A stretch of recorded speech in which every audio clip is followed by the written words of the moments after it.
Shalom. Welcome again to Seekers of Meaning, the podcast TV arm of Jewish Sacred Aging, and I am your host, Rabbi Address. As you know, we endeavor every week to bring some very interesting individuals and personalities to share with you some thoughts and ideas and reflections, sometimes or usually reflecting upon the longevity revolution that we are all a part of. This week, we're going to take a little bit of a detour, but not really in many ways. And we welcome Zibby Owens to Seekers of Meaning, a novelist, podcaster, award-winning podcaster, book publisher, independent bookstore owner, to really talk about her new book on being Jewish now, which emerged out of last year in October the 7th. So first of all, Zibby, Baruch haba, welcome. Welcome. It's nice to see you. Thank you very, very much for joining us. I hope you're well. And how are things in New York City today?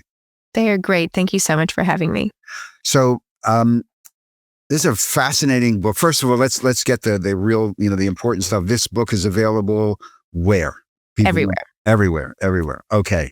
Bookstores, online, etc. Bookstores, online, on our website, zibbymedia.com. It's available in audiobook, in which all the contributors read their own essays, and ebook and paperback. You write, I think, in the introduction or the preface, this is for everyone who has been affected by October the 7th. And this is a book that has emerged out of an organization called Artists Against Anti-Semitism. I'm going to suggest that perhaps some people who may be watching or listening to this may not be aware of Artists Against Anti-Semitism. Could you just give us a little bit of a background of what that is? I know you're intimately involved with it, and how this project evolved out of that. Sure. Well, I wouldn't be surprised if people haven't heard of it because it's brand new. But after October 7th, one of my author friends, I have a lot of author friends because I've been doing my podcast since 2018. It was originally called Moms Don't Have Time to Read Books. Now it's called Totally Booked with Zibby. I've interviewed over 2,000 people. So I'm usually in your seat, but it's lovely to be on this end as well. So thank you. Thank you. One of my guests, Allison Hammer, who's also a novelist, emailed me and a couple other Jewish women authors who had all been publicly posting after October 7th, right? Not everybody felt comfortable posting on social media about the events. Didn't even cross my mind not to post. Of course, I was going to post about it. And she asked me and others, would we want to join forces with her and help plan an auction to raise money to help fight anti-Semitism. And she was going to be in charge, but could we help and join forces? And I said, sure, whatever I need to do. I'm happy to help. She assembled a group of about 30 women and came up with the name. I voted for Authors Against Anti-Semitism, but I lost, but it's fine. No grudges. Anyway, she helped assemble us all, and we all had different jobs in terms of getting auction items and raising money. At the beginning, it wasn't going to be a nonprofit. It was just an auction, a one-off thing. There was so much demand and interest in participating and helping that Allison ended up making this a 501c3. And I'm not as involved as I was as one of the very first people. But in the beginning, I did, the website and tried to get everything going and use whatever skills I had to help. One of the main perks of the group is that we all have a group chat on Instagram. And whenever things happen in the world, mostly the bad things, but sometimes the good things, we all post about it and talk, and everybody would share, oh, this happened to my daughter in an airport, and this happened to me, and did you see the news about this?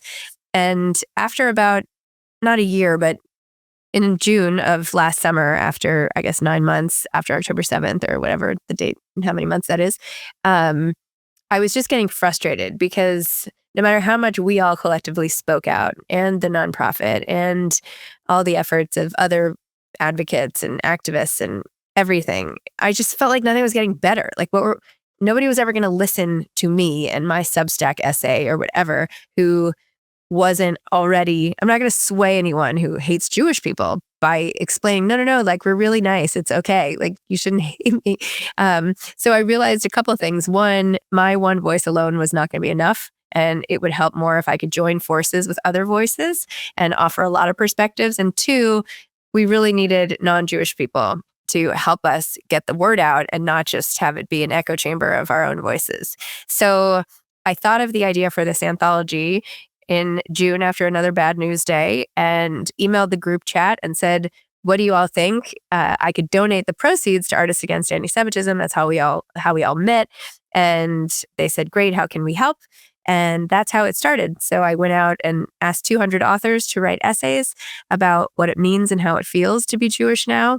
I asked everybody to write as if they were talking to a close friend and just telling the stories that have made them who they are, that have happened recently or that celebrated some part of their being Jewish. And I got it done over the summer and it came out in October and November. And now it's been on the USA Today list for 12 weeks. So yay.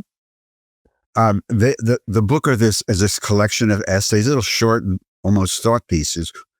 What was the reaction when you started, soliciting your friends and the community? Did you get any, like, I don't want to do this? My sense from reading the book and talking to you is that people were just very, very open to wanting to do this. The people who are in the book jumped at the chance to do it. Many of them are descendants of Holocaust survivors. Many are just super passionate about being Jewish, some and wanted to help. But I invited 200 people to write essays and 75 said yes.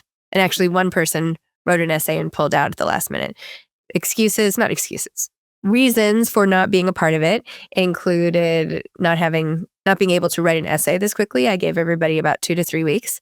For me, it doesn't take that long to write an essay. But anyway, people were very busy and had other things on their plate and couldn't do it. But many people said they just didn't feel comfortable. They just wanted to stay away for now from the topic. And, it is what it is. Some people didn't want to jeopardize other film deals that they had or this contract with this magazine or whatever. But the people who said yes, they say yes still to anything I ask. We do all these events together. We've become our own little community and it's been really wonderful. It's a very rich book in the sense that you can come back and forth to the essays. You can read it, think about it, put it back. It's not one of these things, well, I have to read the whole thing, and some very interesting and many sometimes provocative questions. There's an essay in there by Dara Kurtz. I think I'm pronouncing her last name correctly. And she basically asks, can it happen here? And there's, as you mentioned there is an undertow with a motif that runs through some of these essays about, we've been down this road. Yes. Can it happen here, Zibby?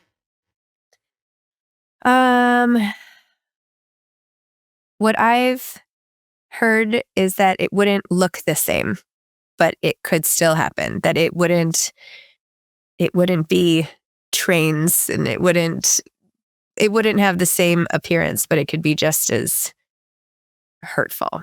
So can it happen here? I like to think no. I think it depends on our leadership. I think it depends, our international politics. I think there are a lot of things at play.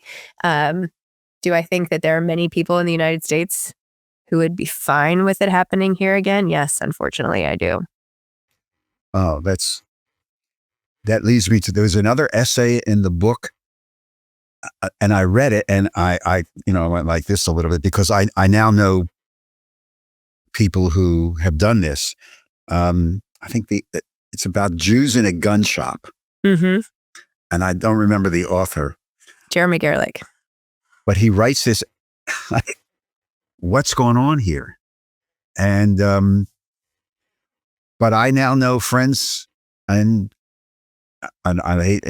colleagues who say, given post October 7th, given the unbelievable rise in anti-Semitism,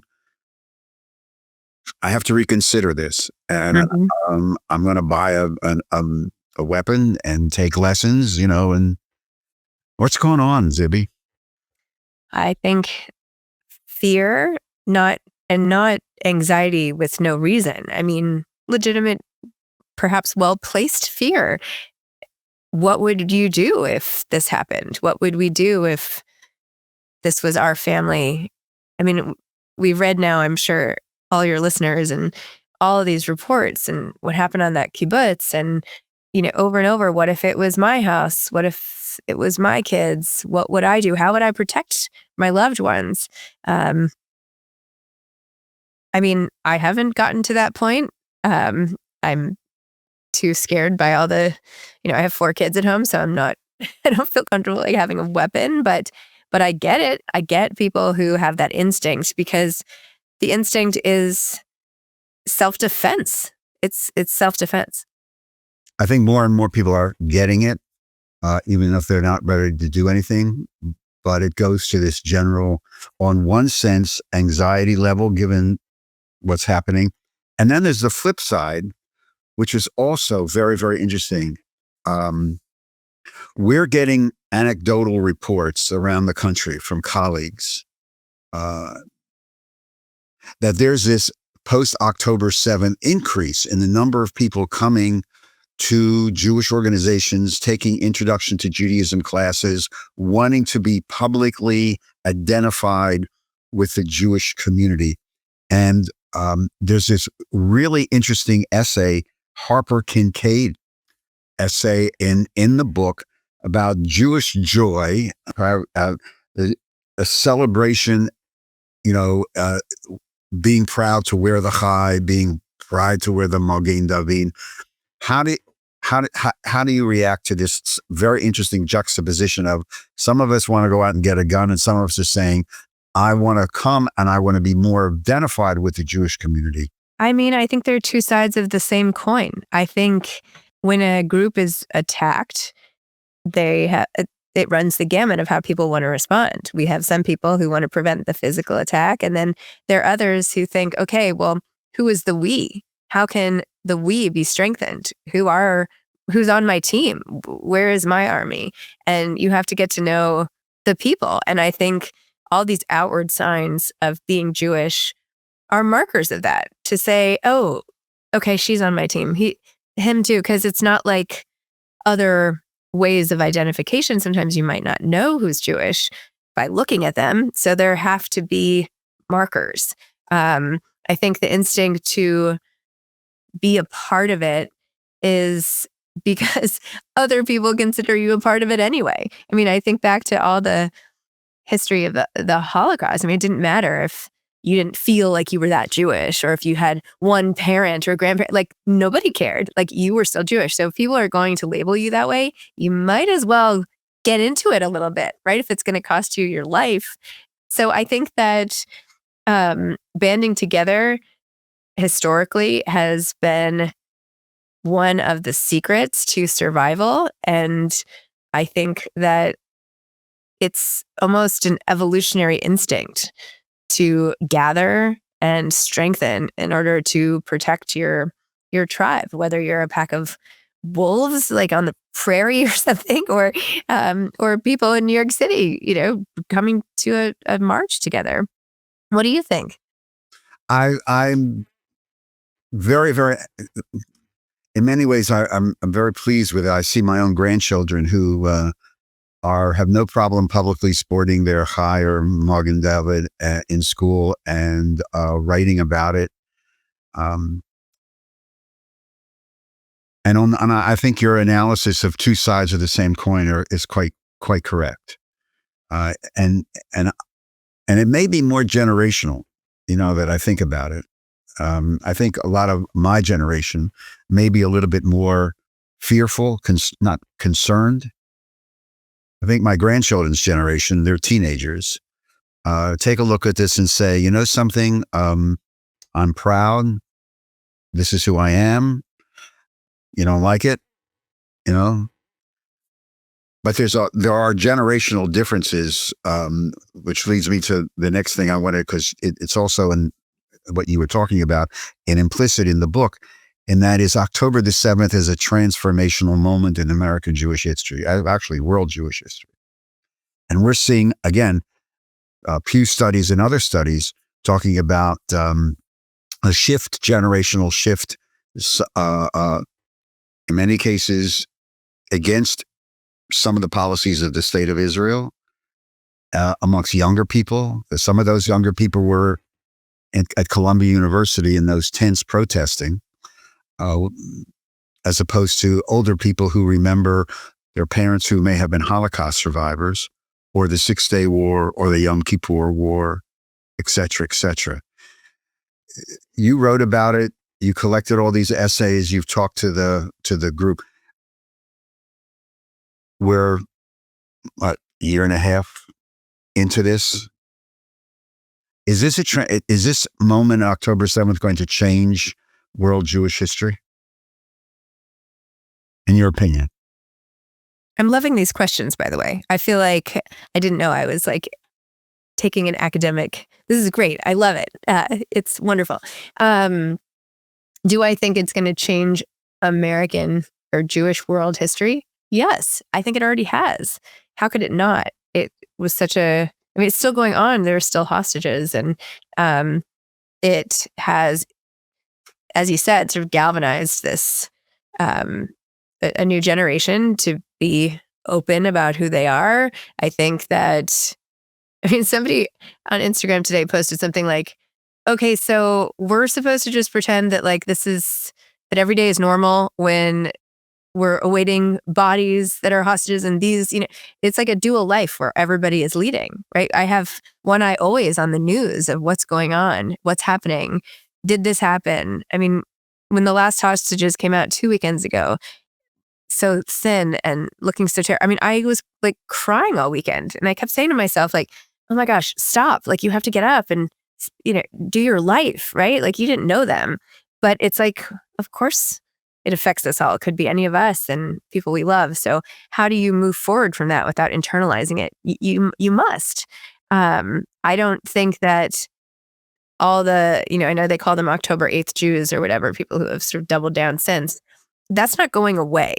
You might be a little, maybe every hair on your neck is not going to stand up, but it doesn't mean you're not highly aware, and that any sense of false, mislead sense of security is now gone. Your podcast was, I think you mentioned it, the original title of the podcast, that's about moms. And you've written some of this. You're a mom, as you said. You have 4, and I don't know the ages of your children. But putting on your mom hat,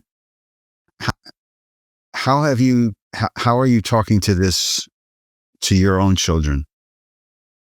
So my children are between the ages of 10 and 17, and we had always been, observant in some ways, Hebrew school, bat mitzvahs, but the whole thing. But I talk to my kids a lot about what's going on. I share a lot, like, oh, they're former hostages, or this is going on, or yay, this is happening. And I share maybe not every detail, but I like them to know. They need to know, and they've had, firsthand experiences themselves with some not so savory things. I like to think I've helped prepare them for that, that they can talk openly about it. I am pleased that, like you said, this new generation of sort of owning it and the pride in it. My daughters wear Jewish star necklaces now. They didn't before. Like, my son has a whole Israel flag up. They're into it. They feel very identified, and doesn't mean they complain less about Hebrew school. But I talk to them openly, and not, in an age appropriate way, and differently with my older kids and my younger kids, but they need to know. It's so funny because I keep talking about this rise of anti-Semitism, but my mom and stepdad are moving out of the apartment that I lived in, like, as a kid and for the last 40 years. And she saved a bunch of these articles I wrote throughout my life. And I found this one article yesterday that I wrote in 2002 about the rise of anti-Semitism and what can we do about it and stuff in the Middle East and And I was like, oh my God, why do I think this is new now? I wrote this article 20 years ago. It's been happening forever. So. Yeah, you don't have to go back that way. You could go back, say, a couple thousands of years. Right. the whole history of anti-Semitism, as many people probably listening or watching this know, that's a whole other disease that's been infecting the world for centuries. One of the other sections, and what you have a series of sections in the book, is a section that are called "In Loving Memory." Could you talk about the power of memory as the people who wrote about it in the book? I think there's several people, Barry Grant and a couple other people who wrote essays on there. But here you have this section of memory in a series of essays about post-October 7th. What does memory mean to you?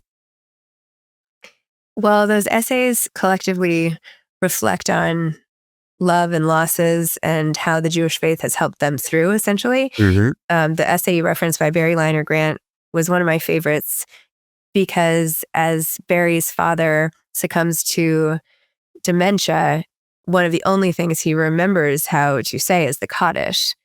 And that it gives me goosebumps every time. He recently passed away, actually, but I felt like I knew him after this essay, and she ended up reading her essay to him. I think that, like most religions, address life after death and souls and what does it all mean. It just naturally goes to what does faith mean. I think some people find their faith more when they've lost people they love. All of the rituals around loss and memory is tied up with that, right? It's how we make sense of our lives and our worlds, and how we hold on to the people who we've loved and lost. And religion is like the wrapping paper of that gift, if you will, right? It's not the thing itself, but it's what surrounds it and keeps it together. It is, and it is endemic in the Jewish tradition. It is in essence our eternal life, the memory, and how we remember. One of the challenges we're facing now is you allude to, I think, in several of the essays in the book too. The Holocaust generation is dying out, and we look around and say, okay, to my grandchildren who are teenagers, for whom World War II is literally ancient history. How will that memory be kept alive, and who's going to do it? This is why we are in this very, very interesting transformational and transitional moment for a whole variety of different reasons. One of the things that evidently appears in the headlines every once in a while, maybe every other minute, is the DEI stuff. And lo and behold, I think there's an essay by David Kaufman in the book that specifically speaks to this. We have this great quote, so I didn't memorize it, but I do want to get your reaction to it. Kaufman writes, "We must expand the definition of what it means to be a part of our community. It means claiming the diversity that is everywhere within Judaism today. Certainly, if you take a look at American Judaism and the people who are in synagogues, at the camps, and the faces of our community are radically different than they were in the dark ages when I was growing." I wanted to ask you, how do you react to that, given right now the contemporary American passion of ripping this away? And here you have these essays, or this essay, and you have a reality, and it seems to be I'll be blunt about it, the government wants to take that away. Where does this touch you in your neshama? Well, DEI, I only realized how skewed the DEI initiative was when October 7th happened. And even in my kids' school, we, along with other parents, went to the DEI committee to say, help, okay, it's our turn. Here we go. We need some help here. What are you going to do? And found out that we were not included in that. And I remember thinking, what do you mean? Like this, we are being targeted based on what makes us diverse and different from everyone else. What do you mean we're not included? And it's become obviously quite clear that the DEI initiative is not the same as what David Kaufman is writing about. The DEI initiative is a tool for someone's agenda, whereas David is saying that the Jewish faith itself is made up of lots of different types of people. He's Black and Jewish and gay, and he's like, don't preach to me about diversity. I am the most diverse Jewish person you could get, and yet it's just, it doesn't compute. It doesn't add up, this whole thing. No, it's fascinating when you go out and you try to teach this. I mean, with congregation, and you just say, just take a look at not only the faces at the camps, but right now the faces in the seminaries. And these are your future rabbis, cantors, educators.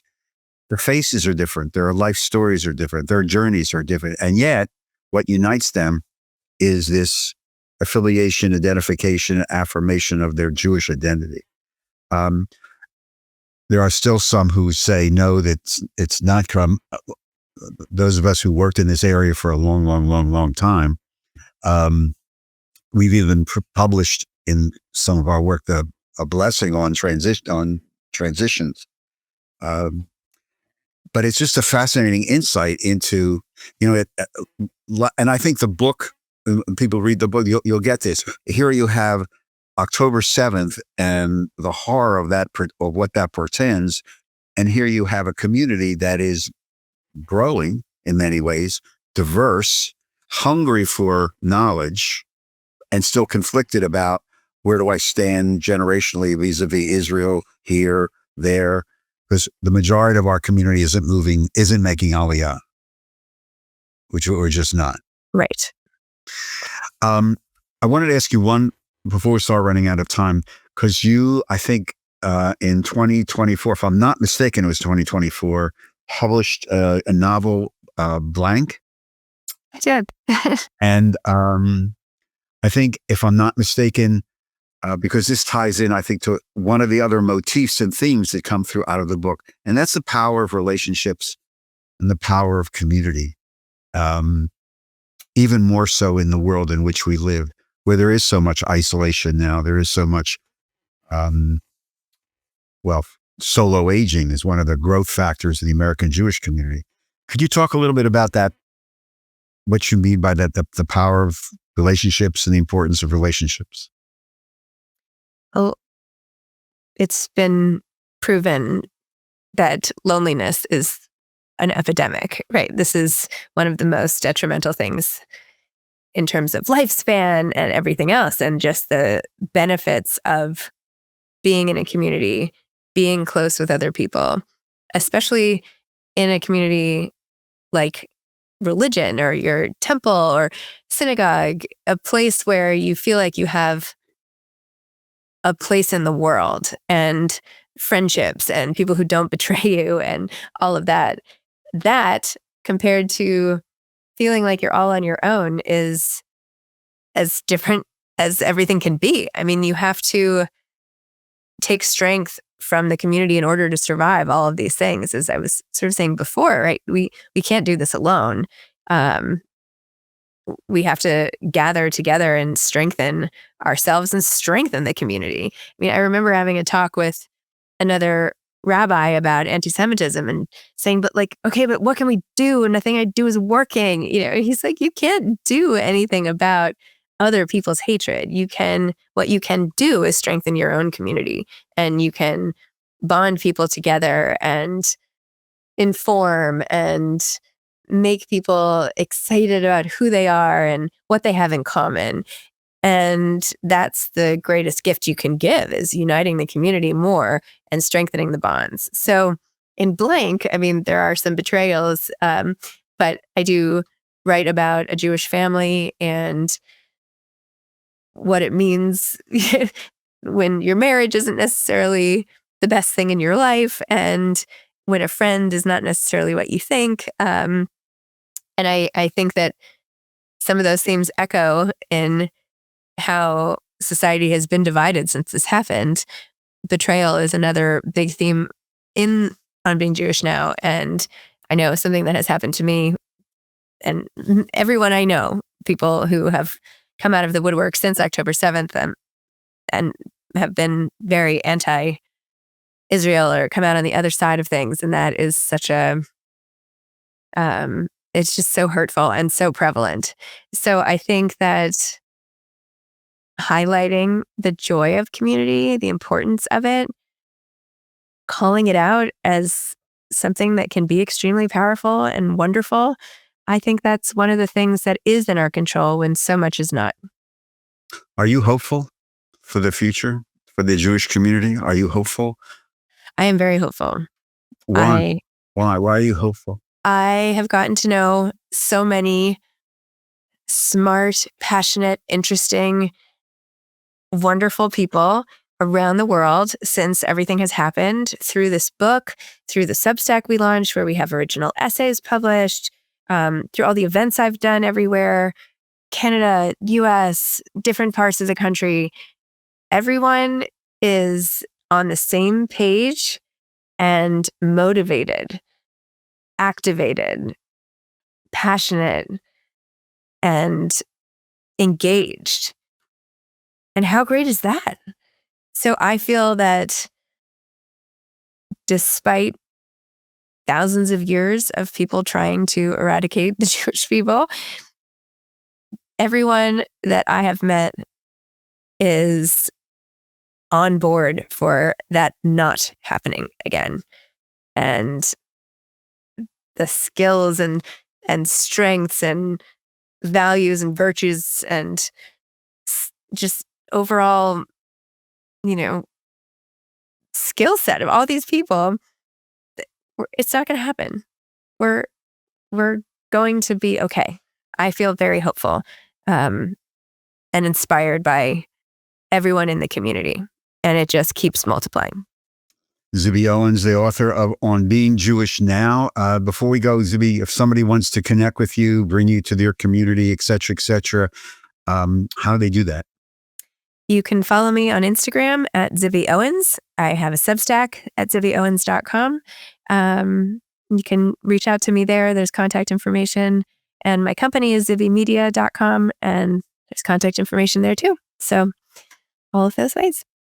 Great. Thank you very, very much. The independent bookstore is it New York? It's in Santa Monica. So did you escape? You're no problem with all the fires and everything? You're okay? No, our home is in the Palisades, so it's been pretty terrible. But it is still standing, but it is damaged, and it is in a neighborhood where most homes are gone, and so we won't be in for years. But thank you. Well, you take care of yourself, take care of your family, and thank you for everything and what you're doing, and good luck with On Being Jewish Now. And thank you for your time. Thank you. To all of you, thank you very, very much for joining us today on Seekers of Meaning, the podcast TV arm of Jewish Sacred Aging. Again, I'm your host, Rabbi Richard Address. If you'd like to touch base with us, give us a comment or a suggestion, please email me at rabbiaddress@jewishsacredaging.com. If you'd like to support our work, please go to the website, jewishsacredaging.com. There's a very conveniently located donate button. All you have to do is click on it and just follow the prompts or whatever they're called. And we do appreciate it. And if you or your organization would like to be a sponsor of some of these podcasts, again, just drop me an email and we'll take it from there. Seekers of Meaning is produced at the Broadcast Center of Lubeck Media Companies in Cherry Hill, New Jersey. And a big shout out to our producer, Steve Lubeck. I'm your host, Rabbi Richard Address. Thank you very, very much for joining us today. We appreciate it very much. You take care until we see each other again. Please stay healthy and be kind. Thank you and shalom.